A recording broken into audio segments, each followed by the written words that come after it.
Estos parecen chinches. No conozco. Humilitos. No, los humiles. No es como lo que tenían con la panza. Tamales enjumilados aquí de chica. Lo más natural, original. Los humiles los fue a agarrar mi compadre chico Garduño. ¿Usted qué me decía, Juan? Ya yo hijo de. ¿Sabe con ellos?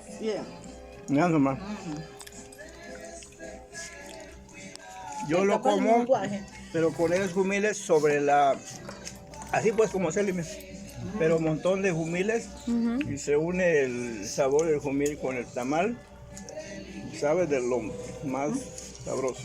Luego los guajes rojos que apenas están saliendo son de este... No. Ah, se les va a antojar, dice a las embarazadas. Va, perdón, entonces. No, ahí muere, mejor ya no voy a grabar esto, ya nos vemos, hasta luego.